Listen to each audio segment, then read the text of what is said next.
He was supposed to be gone from my life forever. Tomorrow, he would stand at the altar, promising himself to someone else. But that night, the night before everything was meant to change, he came to me, his tie undone, his eyes heavy, like he carried the weight of a secret no one else could hold. I should have told him to leave. I should have locked the door. Instead, I let him in, and what happened after is something I'll never forget. I always told myself I wouldn't fall for him. It was easy to say at first, because there were rules we never spoke about but both seemed to follow. He was my friend, my constant, the one who knew my childhood fears and my teenage mistakes. And somewhere along the way, he became more than that. But I couldn't admit it, not to him, not even to myself. The thing is, our lives had always been entangled. We grew up on the same streets, walked the same cracked sidewalk to school, shared lunches when money was tight. He knew my laugh before I did. He knew the way I'd chew on the end of my pencils when I was nervous. And I knew how his voice dipped when he was tired, the way he'd pull at his collar when he was lying. But then adulthood happened, college, jobs, new cities. Life doesn't care about childhood promises, and soon we weren't sharing every detail of every day anymore. Still, when something important happened, good or bad, he was the first person I wanted to tell. And then he met her, the woman who would soon become his fiancée. I remember the first time he told me about her. His voice carried this lightness, like he had found something, someone that made him feel steady. I smiled for him, told him I was happy. But something inside me shifted that night, a small, sharp crack I ignored. Over the next few years, I watched it unfold like a movie I hadn't bought a ticket for. The dates, the photos, the long captions about love. Every time I scrolled through social media and saw his smile beside hers, I felt a mix of pride and something else I didn't want to name, because deep down I knew it was. I just couldn't admit it.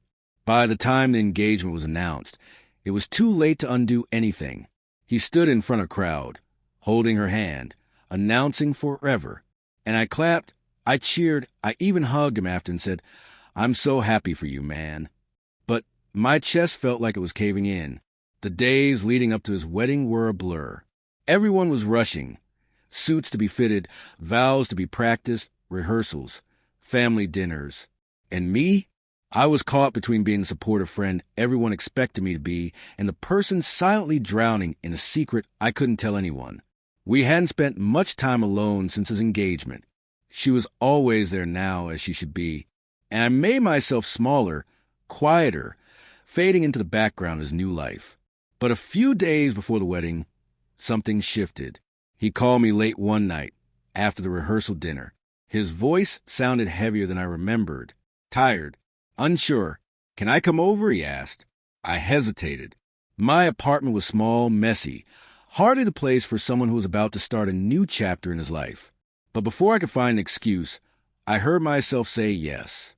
That night, he sat on my couch in his half-undone suit, staring at nothing.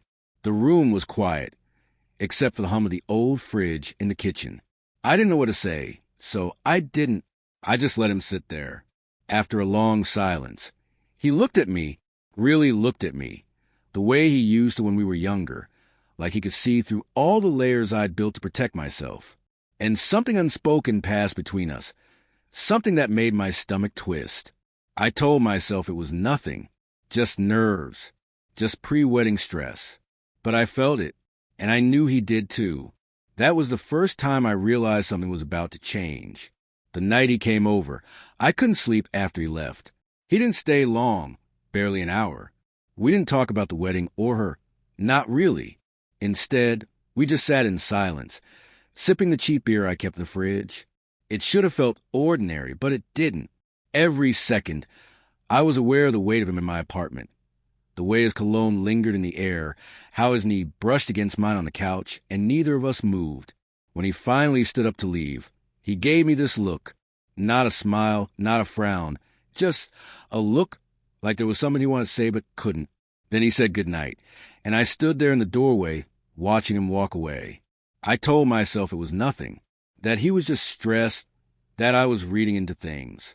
But when I lay down in bed, I couldn't stop replaying the way his eyes had lingered on mine. Flashback. There's this memory I keep returning to, like it explains everything. We were 17, lying on the hood of his car, staring up at the stars after a football game. He'd just broken up with his high school girlfriend, and he was quiet in that way he always got when something bothered him. "Do you ever think about what comes after all this?" he asked suddenly. "After what?" "After high school. After everything. Like, what if we drift apart? What if one day I just don't know you anymore?" I laughed back then, tried to shrug it off. "You're stuck with me, man. I'm not going anywhere." But he didn't laugh. He just kept staring at the sky. And now, years later, I wondered if that was the first time I realized how terrified I was of losing him. Back to now. The days after that night blurred together in wedding chaos. Family in town, friends arriving, endless celebrations. I was around him, but not with him. Always in the background, watching him smile at her, watching him perform happiness for everyone who was watching. And yet, in the quiet moments, his eyes would find me across the room. Just for a second. A flicker. A glance that lasted too long. I started to hate myself for noticing, for feeling that twist in my stomach every time it happened, because he was getting married, and I was supposed to be his best friend, not the shadow standing on the sidelines of his life. One night, 2 days before the wedding, his fiancée threw a small get-together at their place, a celebration before the big day. The apartment was crowded, music playing, laughter spilling out of the kitchen. Everyone seemed happy, everyone but him. I found him on the balcony, away from the noise, a cigarette between his fingers. He didn't even smoke, not really. "Thought you quit?" I said quietly, stepping out beside him. He smirked, exhaling smoke into the night. Old habits come back, I guess. I leaned on the railing beside him, the city lights flickering below us. For a while, neither of us spoke. And then he said, almost too softly to hear, "Do you ever think about us?"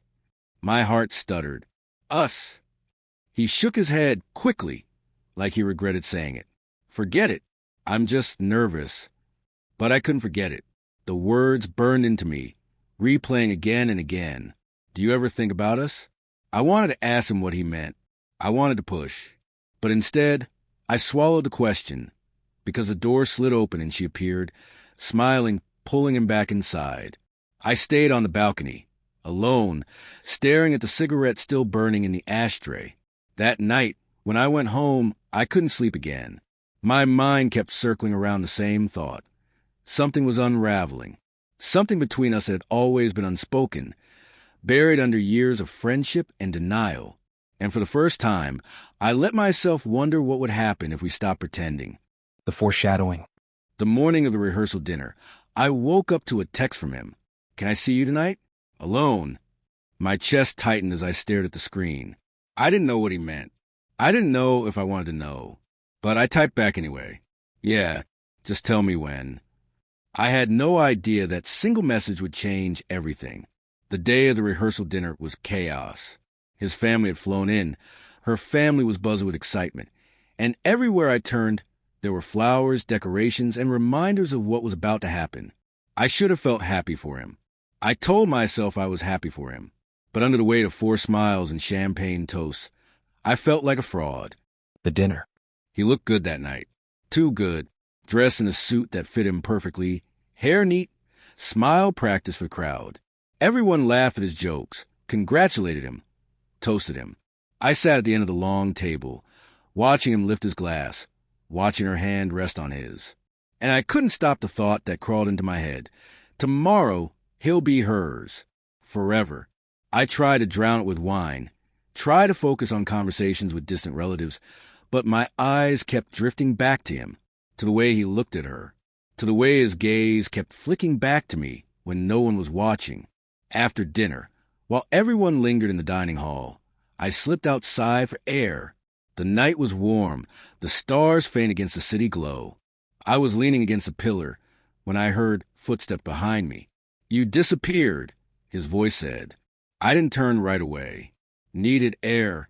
He came to stand beside me, his shoulder almost brushing mine. Me too. We didn't talk for a while. The sounds of laughter and music drifted to the walls, but outside it felt like another world. Finally, I risked glancing at him. His jaw was tight, eyes distant. "You okay?" I asked softly. He nodded, then shook his head. "I don't know. Big day tomorrow." I tried to joke, but my voice cracked. He let out a breath that sounded more like a laugh. "Yeah, big day." There was something in his tone, something heavy, unsaid, and then someone called his name from inside. He gave me that same unreadable look, the one that always lingered too long, and went back in. I stayed outside, my chest aching with words I couldn't say. The text. Later that night, after I'd gone home, my phone buzzed. His name lit up the screen. "Still awake?" I stared at it for a long time before typing back. "Yeah?" A few minutes later, "Come over." My heart dropped into my stomach. I stared at the message, my fingers frozen. He was hours away from marrying someone else. And yet, he wanted me. I didn't answer. Not right away. I paced my room, debating, hating myself for even considering it. But then another text came. "Please." And that was it. I grabbed my keys. The drive. The city felt eerily quiet that late at night. As I drove, I kept thinking about the years of friendship, of secrets we never spoke out loud, of every little moment that might have meant more than I let myself believe. The streets blurred past me, and with every mile, my chest grew tighter. I told myself I was just going to check on him, to make sure he was okay. Nothing more. But deep down, I knew that was a lie. His apartment. He opened the door almost instantly, like he'd been waiting right there. He wasn't in a suit anymore, just a t-shirt and sweatpants, but his face looked exhausted. For a moment, neither of us said anything. We just stood there, staring at each other, the silence louder than words. Finally, I stepped inside. The apartment was dim, only one lamp on. The place was scattered with wedding decorations, seating charts, envelopes, proof of the life waiting for him tomorrow. And yet, here he was, with me. We sat down on the couch, close but not touching. He rubbed his hands over his face, let out a long breath. "I don't know why I asked you to come," he said quietly. "Then why did you—" My voice came out sharper than I intended. He looked at me then, really looked, his eyes searching mine, like he wanted me to give him the answer he couldn't say out loud. But I didn't. I couldn't. The words tangled in my throat. So we sat there, the silence stretching, thick and unbreakable. And then his hand brushed against mine on the couch. Accidental. Or maybe not. I froze. He didn't move away. Neither did I. That was the moment I knew something was going to change. The moment his hand brushed against mine, I felt my entire body go still. A simple touch, nothing more than skin grazing skin, but it felt like an earthquake under the surface. My breath hitched, though I tried to hide it. He didn't move his hand away, and I didn't either. The silence between us wasn't empty anymore. It was thick, charged. Every second stretched out longer than it should have. Like time itself was holding its breath, waiting to see what would happen next. The distance between us. He finally leaned back, creating a little space, but his eyes lingered on me. There was something in them I had never seen before. Something raw. "You ever wonder," he began slowly, voice low, "if maybe we got something wrong?" I swallowed hard. "What do you mean?" He shook his head quickly, like he regretted saying it. "Forget it." But I couldn't. The words hung in the air like smoke, refusing to disappear. We sat like that for a long time. My heart raced, my palms sweating against my knees. Part of me wanted to stand up, to leave, to run before the line blurred any further. But another part of me, the louder part, wanted to stay right there, to keep pushing, to find out what he wasn't saying. Finally, I whispered, "You're getting married tomorrow." He closed his eyes briefly, exhaling. "I know." The way he said it didn't sound like joy. It sounded like defeat. Midnight hours. The clock ticked past 1 a.m. Neither of us moved. The wedding was only hours away. Yet he was here with me, not with her, not sleeping, preparing for his vows. Here, he reached for the remote, flipped on the TV, but neither of us watched. It was just noise, something to fill the silence we were drowning in. At one point, our knees touched. Neither of us shifted away. It felt like 1,000 little moments had built up to this. Every glance, every joke that lingered too long, every silence that felt heavier than words. The almost. At around 2, he turned the TV off and leaned back against the couch, staring at the ceiling. His voice was quiet when he said, "Sometimes I wish things were different." I looked at him, hard in my throat. Different how? He turned his head toward me. Our eyes met. For a moment, it felt like the whole world narrowed down to just that look. But before he could answer, his phone buzzed on the coffee table. Her name lit up the screen. We both froze.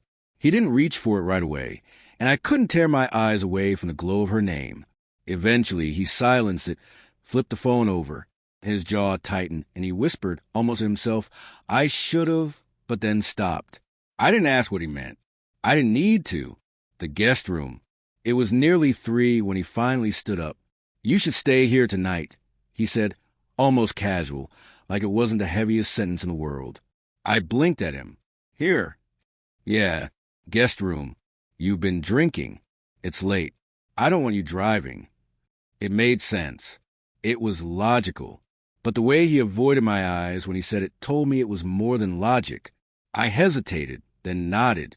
"Okay." He showed me to the guest room. The bed was neatly made, sheets crisp, untouched.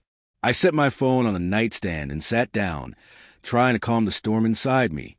He stood in the doorway for a moment, hands in his pockets, like he wanted to say something else. But all he managed was, "Good night." "Good night," I whispered back. The door closed softly behind him, the hint of what's coming.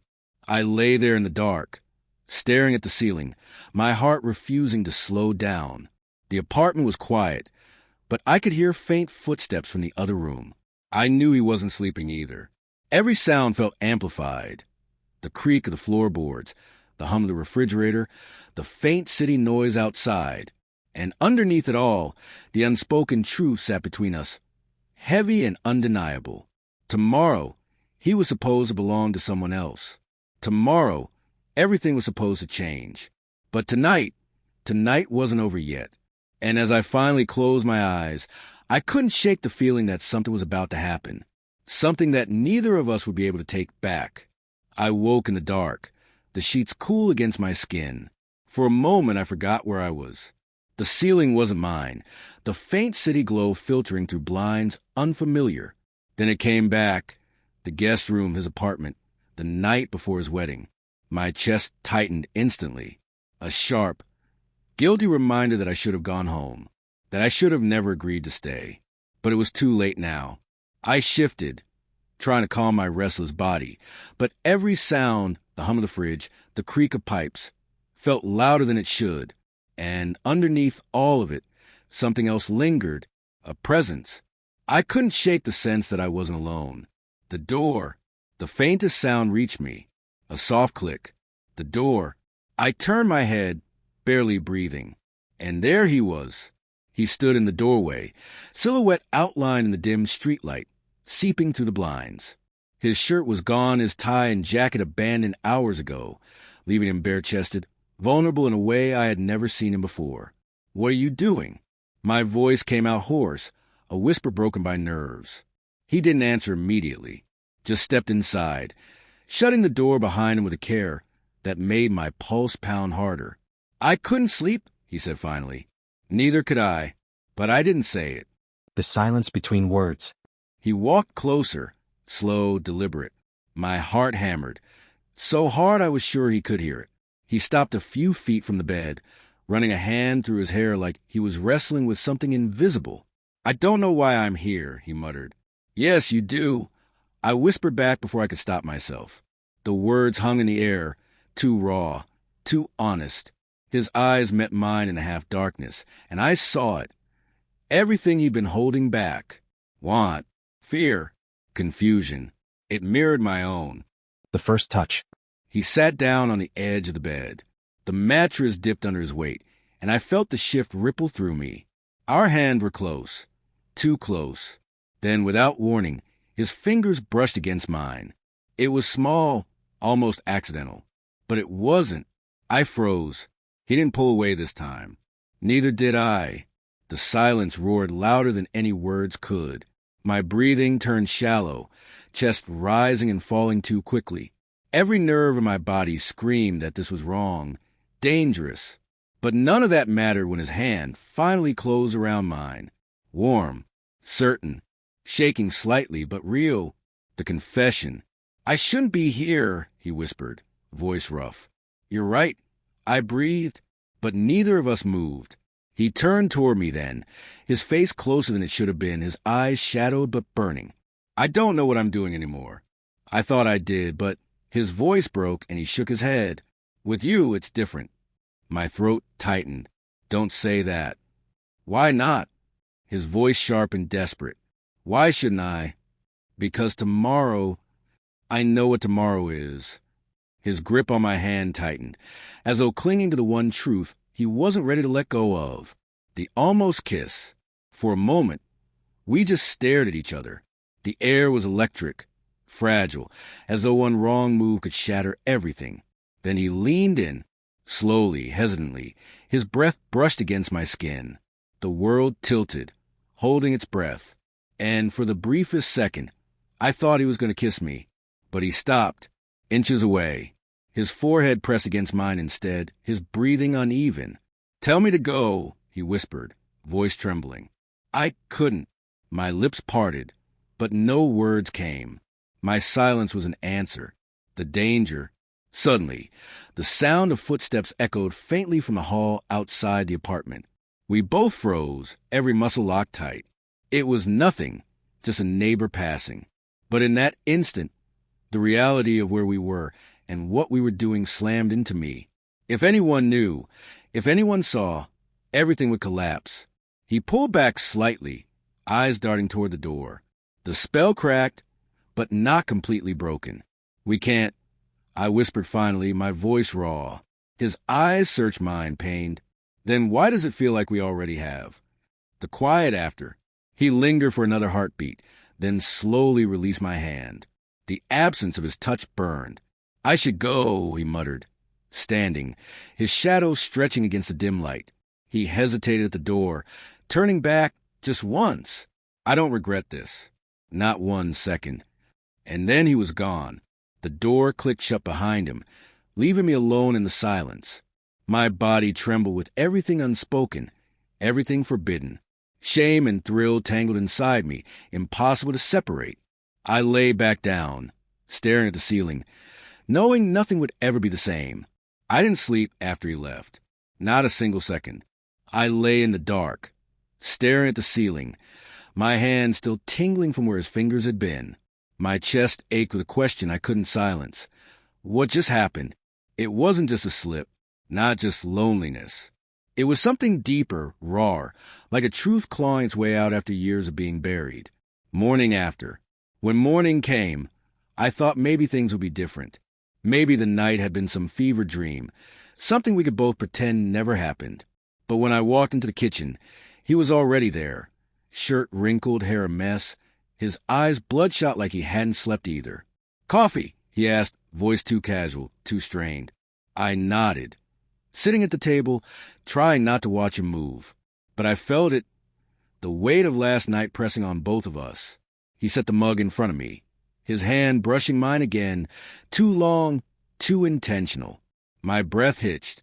"About last night," he started. "Don't." I cut him off. "We can't talk about it." His jaw clenched, but he said nothing. The silence between us wasn't emptiness anymore. It was a storm, pretending normal. The day dragged on like an act we couldn't maintain.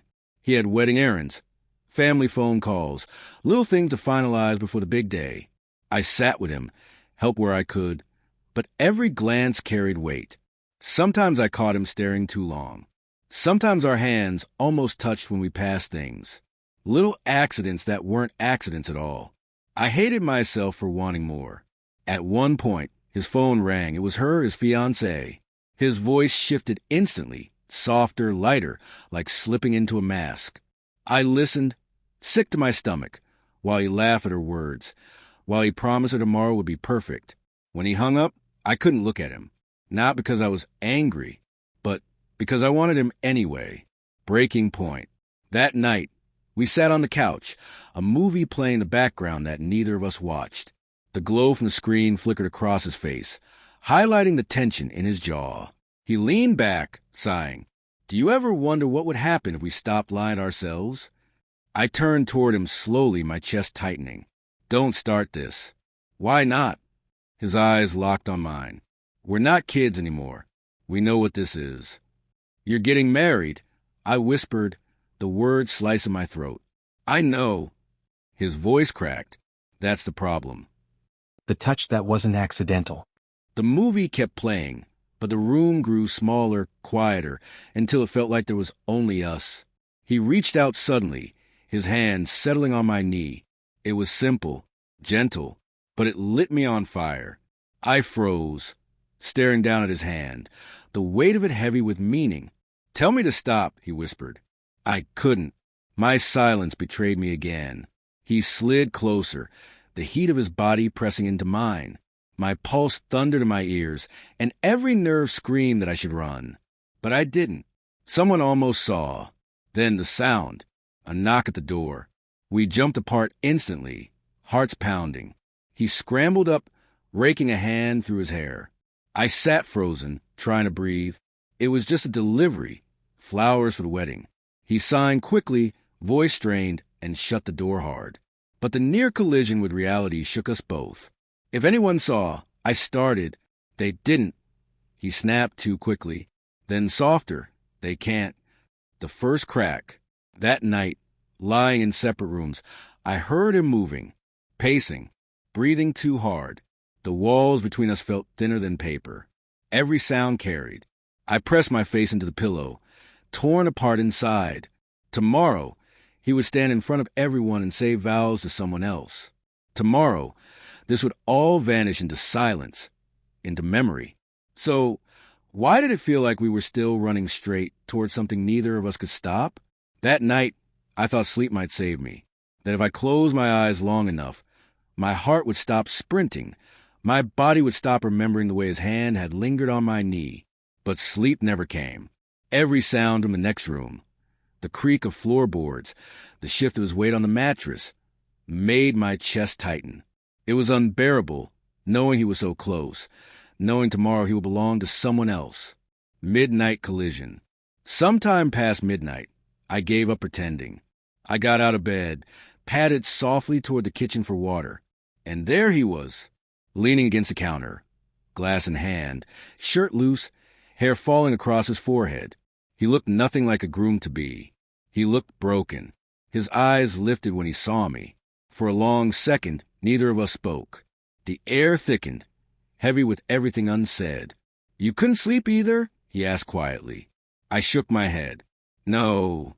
His lips curved into something that wasn't quite a smile. Figures. Silence that spoke too loudly. We stood there in the dim kitchen light, sipping water we didn't need. The silence between us was louder than any words. Finally, he set his glass down. This feels impossible. I swallowed hard, then stopped making it worse. I'm not trying to. He stepped closer, slow but deliberate. I can't shut it off. I should have stepped back. I didn't. The first confession. His voice cracked, softer now, like it was pulled straight from his chest. I thought I was doing the right thing. With her. With everything. But every time I look at you, He stopped, shook his head. God, I shouldn't say this. Then don't, I whispered, even though my body leaned closer to him. Betray me again. His hand brushed mine on the counter, a ghost of a touch. Not an accident. Tell me you don't feel it too, he whispered. My breath caught. I can't. The kiss that shouldn't have happened. And then it happened. His hand cupped the side of my face, tentative, trembling. My body froze, but my heart exploded. His eyes searched mine, begging for a refusal that never came. When his lips touched mine, the world tilted. Soft, fragile at first, as though even gravity might shatter it. I should have pulled away. Instead, I kissed him back. The taste of him, Familiar, forbidden, electric. Sent shivers down my spine. His other hand slid to my waist, pulling me closer, deepening a kiss that should never have existed. For those few seconds, nothing else mattered. Not the vows waiting for him. Not the world outside that kitchen. Only us. Only this. Aftershock. When we broke apart, breathless, the silence roared back. His forehead pressed against mine. I shouldn't have done that. I whispered. Then why does it feel like we've been waiting forever to? His chest heaved, torn between relief and regret. Because maybe we have. The fear of exposure. The sound of a door upstairs opening shattered the moment. We stumbled apart like guilty kids, hearts racing, eyes darting toward the stairs. Voices floated faintly.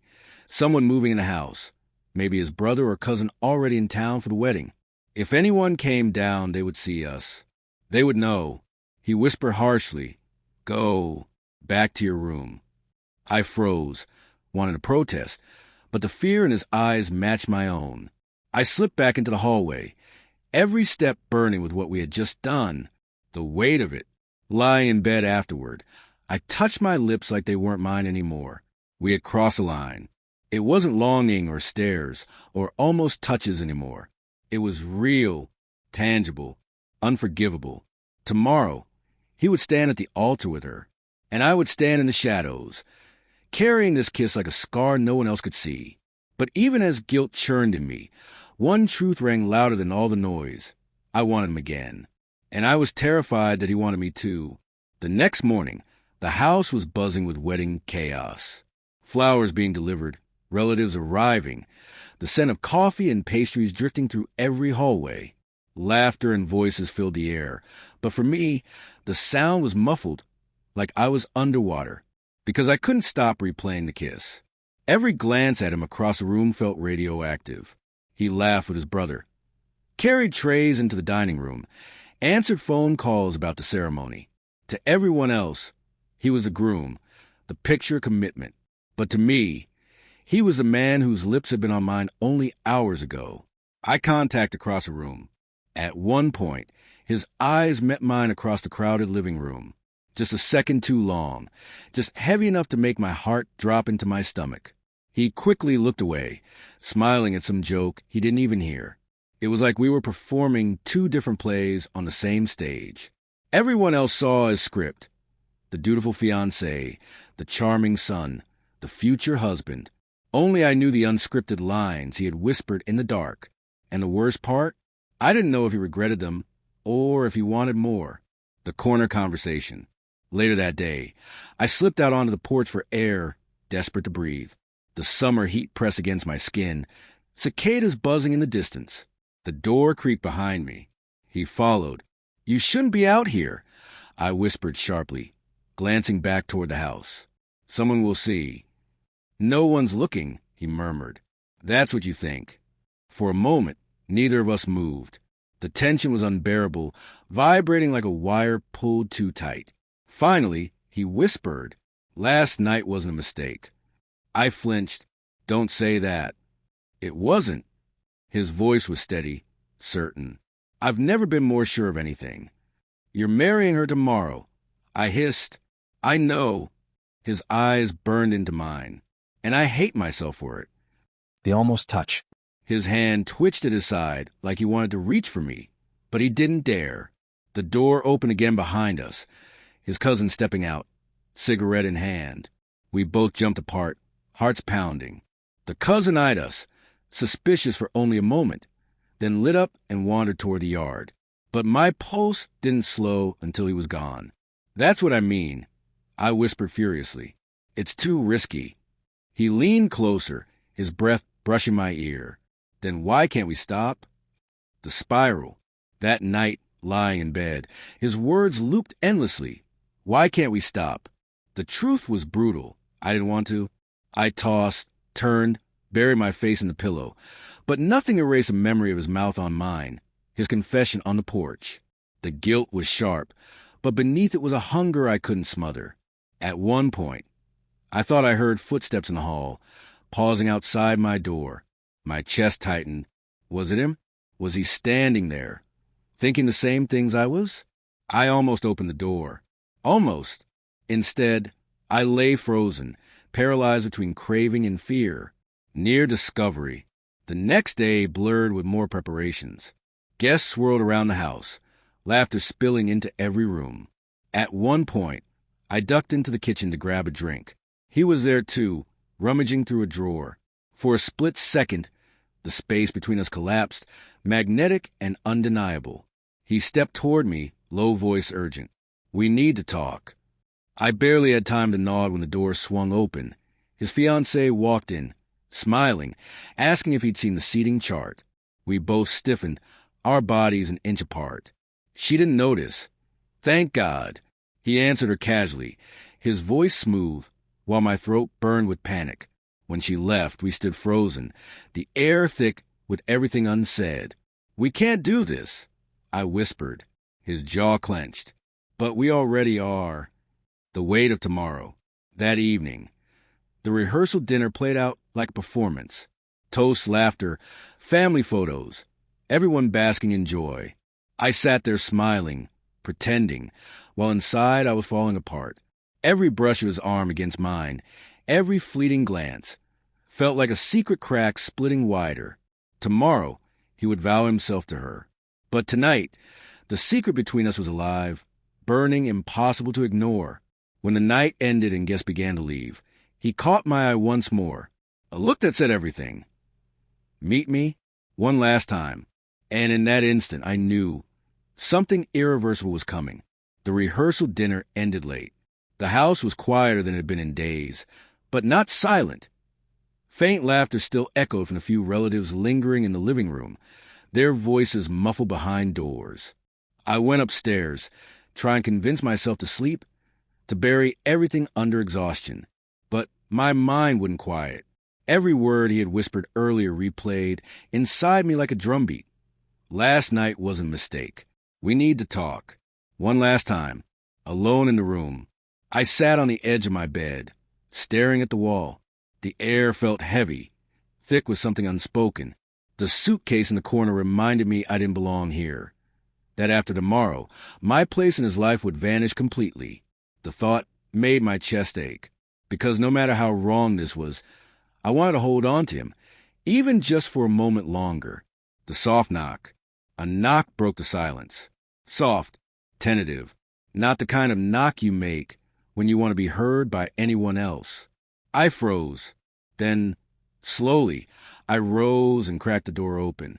He stood there, face shadowed in the dim hallway light, eyes searching mine with a desperate intensity. "Can we talk?" he whispered. I should have said no. I should have closed the door. But instead, I stepped back and let him in. The conversation that wasn't just words.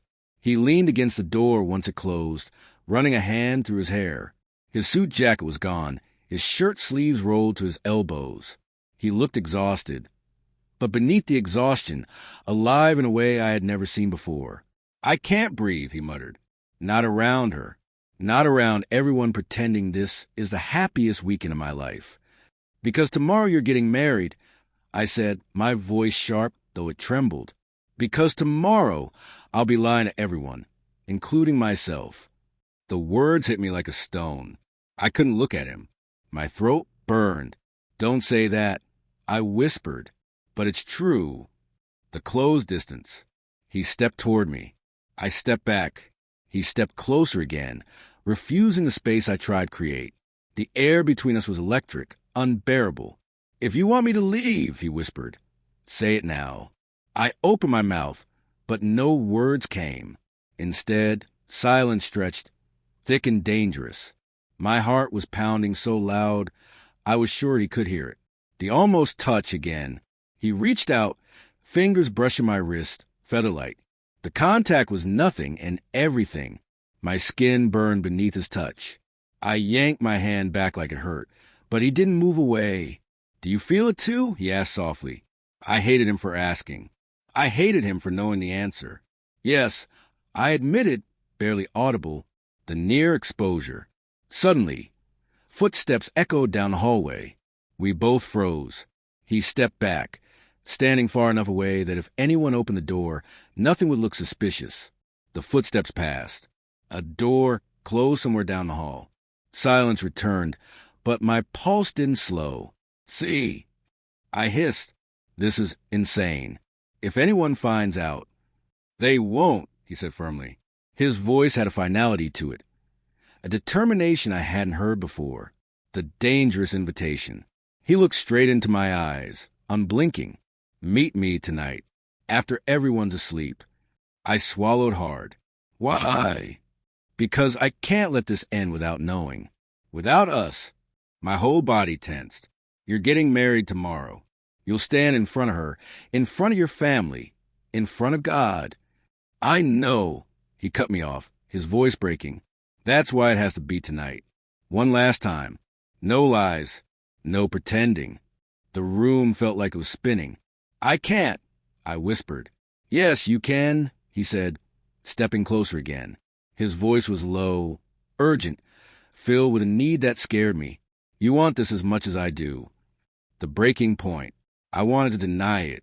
I wanted to push him out of the room, to slam the door, to save us both. But the truth was written all over my face. Because he was right. I did want it. And in that terrifying, breathless silence, we both knew I would go. The cliffhanger. He lingered a second longer, then finally pulled back, his hand brushing the door handle. Midnight, he whispered. Then he slipped out, leaving me shaking in the middle of the room, the sound of my heartbeat louder than anything else in the world. I sank onto the bed, burying my face in my hands. Tomorrow, he would belong to someone else forever. But tonight wasn't over yet. Midnight came like a thief. The house had gone still, the kind of silence that feels alive, humming beneath the floorboards. I had been lying in bed for an hour, staring at the ceiling, telling myself over and over, don't do it. Stay here. Breathe. Let it pass. But my chest wouldn't rise evenly. My thoughts looped in circles. Every sound, the creak of wood, the shift of pipes, sounded like him. And then, suddenly it was him. The door eased open without a knock. My heart slammed into my ribs. He stepped inside, closing it gently behind him. His outline was only a shadow in the faint moonlight spilling through curtains. But I knew that shape. I would have known it in the dark. I should have said go. I should have sat up, raised my voice, ended it before it began. But I just lay there, pretending to sleep, frozen, every muscle trembling. His approach. His footsteps were slow, careful, almost reverent. The kind of steps you take towards something fragile, something you're afraid to break. I could feel him standing at the edge of the bed before I dared to open my eyes. When I finally did, his gaze was already on me. You're awake, he whispered. I shouldn't be, I muttered. My throat was dry, the words cracked, the moment that changed everything. He knelt beside the bed, his face close enough that I could see the worry creased into his brow, the storm in his eyes. I tried to stay away, he said softly. I can't. Don't. I whispered back. I have to. The silence that followed wasn't empty. It was heavy, weighted with every word we hadn't said all week. The first touch. He reached out, hesitated, then let his hand rest against mine on the blanket. Just that. Nothing more. But it felt louder than any confession. You'll regret this, I whispered. Maybe, he breathed, but not tonight. The fragile world. I shifted. Sitting up, the blanket falling to my lap.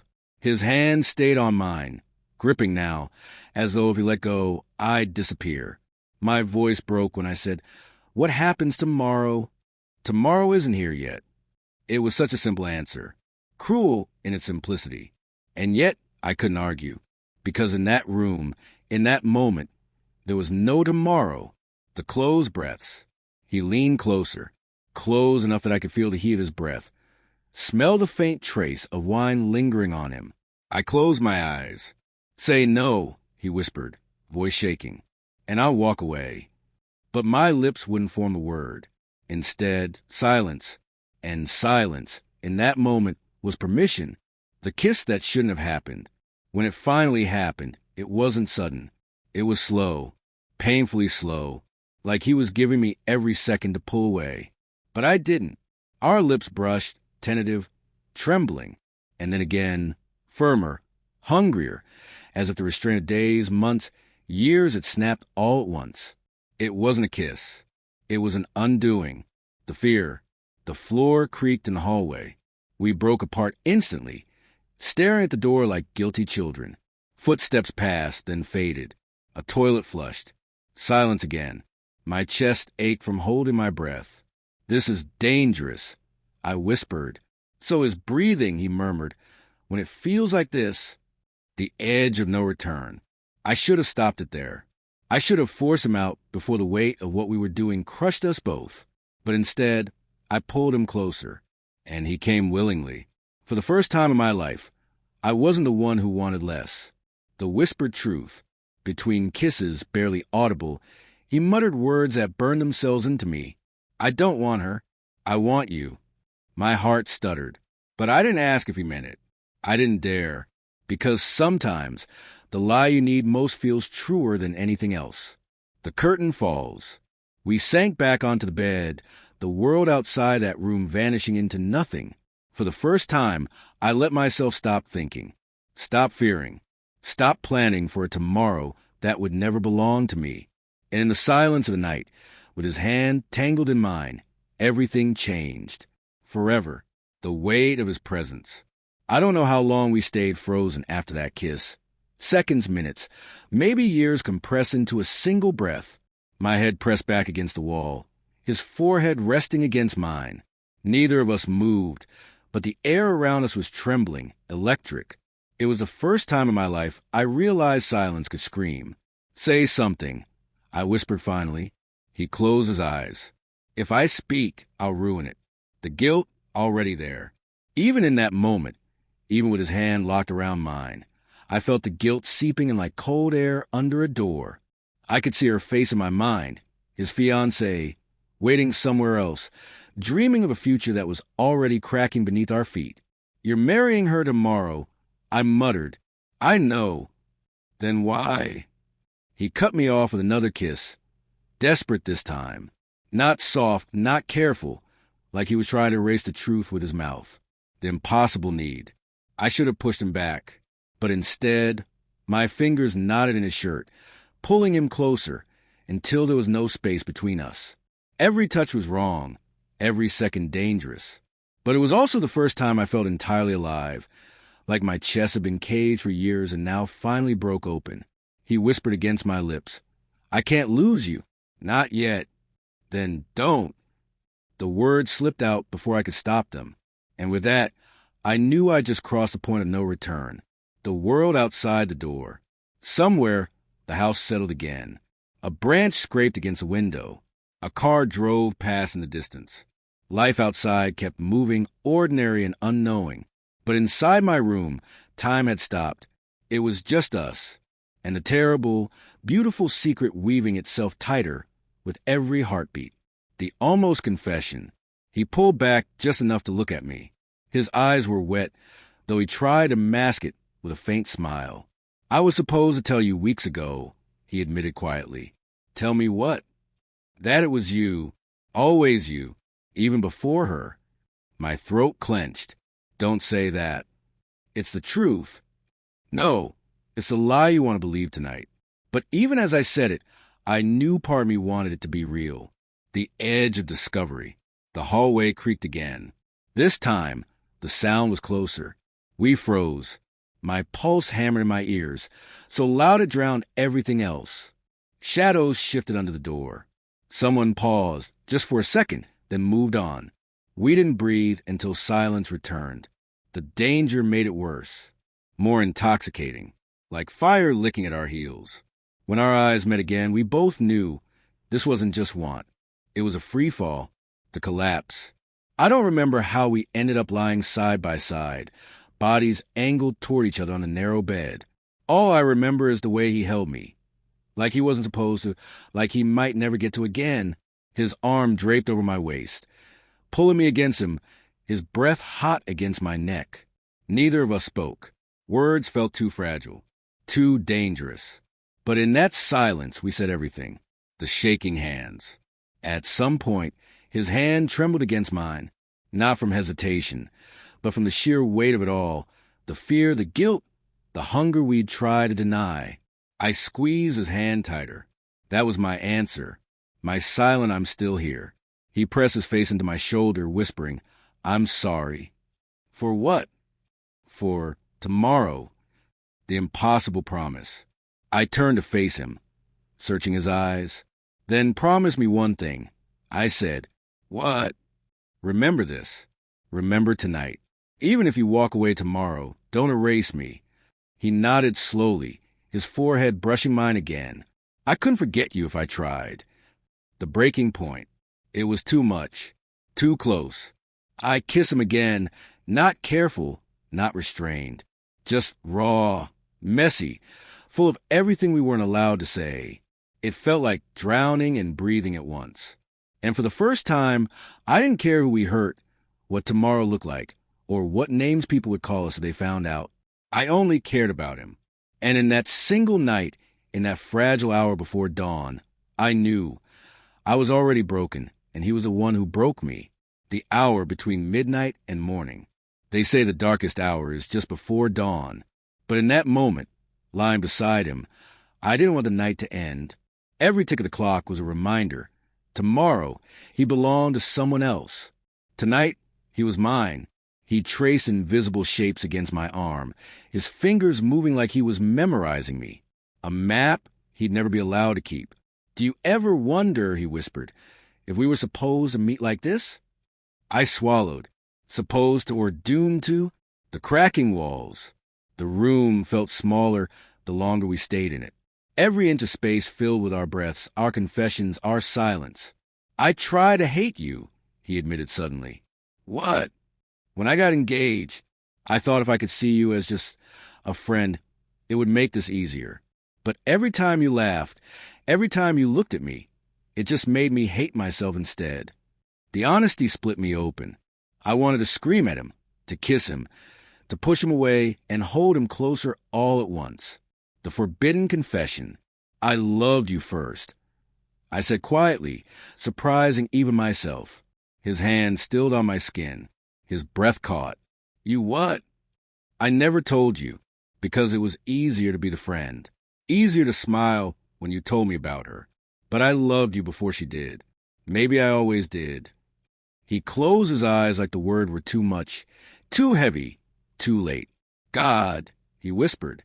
"Why now?" The almost goodbye. I shifted to sit up, pulling away, but he grabbed my wrist. "Don't go." "I should, but you won't." And he was right. My body betrayed me before my mind could argue. I stayed. The fragile world we built. At some point, exhaustion pulled at us, but neither dared to sleep. Sleep meant losing these hours. Sleep meant facing tomorrow. So we talked in fragments, half thoughts, unfinished sentences. Stories from when we first met. Jokes we never said aloud. Confessions we buried for years. It felt like building a world with sand, knowing the tide would wash it away at dawn. The threat outside. Then another sound. A door opening down the hall. We froze again, breath locked in our throats. Footsteps. Steady. Coming closer. He moved so fast I barely registered it. Slipping off the bed, crouching low, pressing himself against the shadowed corner of the room. The footsteps paused outside. A knock. My stomach dropped. "You awake?" It was his brother's voice. Panic clawed at me. "Yeah." I croaked, forcing my voice steady. "Just couldn't sleep." A pause. Then the footsteps retreated. The silence after was unbearable. The shaking aftermath. He climbed back onto bed, his chest rising and falling too quickly. "We can't do this," he muttered. "If someone sees."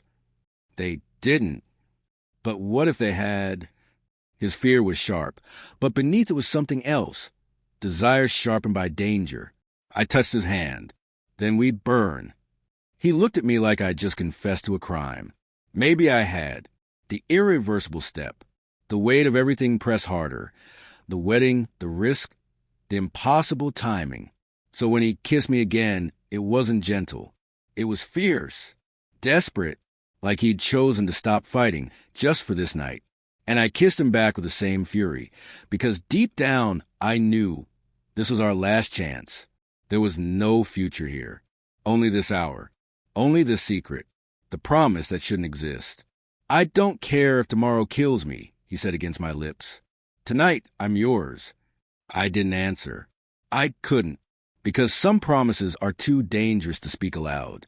So instead, I held him tighter, memorizing the way he felt in my arms, the way his heartbeat echoed against mine. The dawn approaches. Outside, the world began to shift, the faintest light bleeding into the horizon, birds stirring in the distance. Our night was almost gone, and with it, everything we'd risked, everything we'd broken. I wanted to stop time, to keep the sky dark forever. But even as I held him, I knew the truth. Nothing we did tonight could change what tomorrow demanded. And that truth was the sharpest cut of all. The first light. I don't remember falling asleep, but I remember waking up. The room was soft with morning light, thin golden rays slipping past the curtains.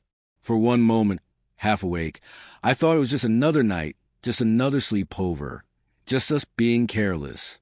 But then I felt him beside me, his arm draped heavy across my chest, his breath warm against my neck. And the memory of last night came crashing back, the weight of silence. We didn't speak at first. The silence was louder than words. I kept my eyes shut, pretending to still be asleep, because I was afraid of the look in his eyes when he opened his. Would he regret it? Would he hate me? Would he pretend it never happened? Or worse, would he wish it was her instead of me? His first words. He stirred, pulling his arm back as if it had been caught in fire. Shit, he whispered under his breath. I turned then, because I couldn't pretend anymore. His face was pale, his hair a mess, his eyes glassy with panic. I shouldn't have, he started. Don't. I cut in, sharper than I intended. My throat burned. Don't say it. Not yet. The ring between us. He sat up, burying his face in his hands. The silver of his engagement ring glinted in the morning light, stabbing me in ways I couldn't describe. It was like seeing the wall between us solidify again, stronger than ever. I sat up too, my chest tight. Do you regret it? He hesitated too long. Too long for me not to know the answer. I can't regret you, he said finally, voice breaking. But I regret that I didn't stop. The world outside our door. We both froze as we heard voices downstairs. Laughter. Plates clinking. The wedding day was alive already. The house awake with preparations. Reality was banging on the door, demanding to be let in. Jesus, he muttered, pulling on his shirt. If anyone finds out... I wanted to scream.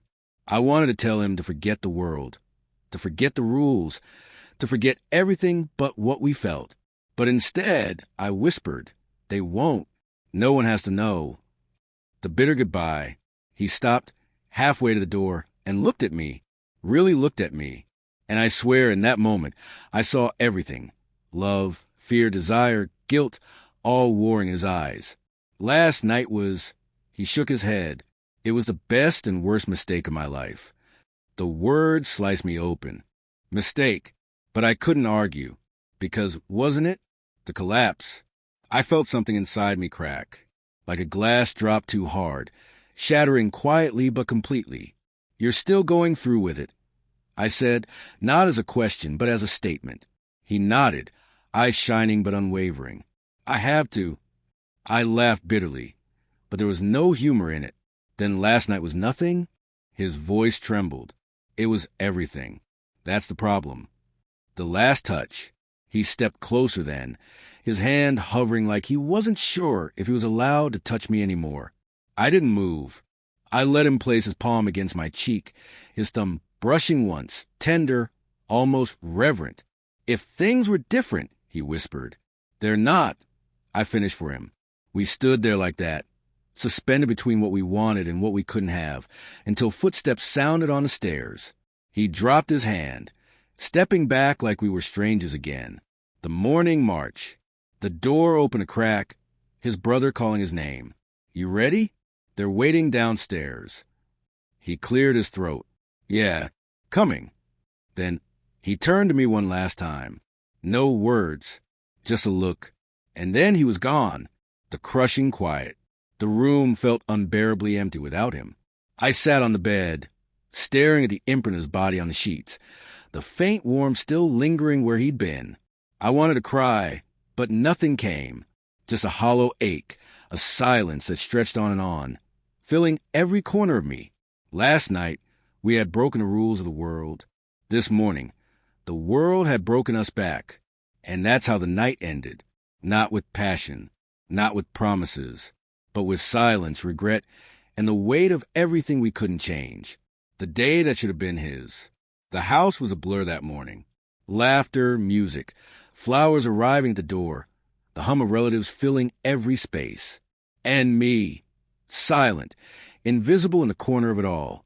I watched him from across the room when he came down the stairs. He was dressed sharp, perfect, every strand of hair in place, every button aligned. He looked like the version of himself the world wanted him to be. And yet, when our eyes met for the briefest moment, I saw it. The shadow of last night. No one else noticed. They couldn't, but I did.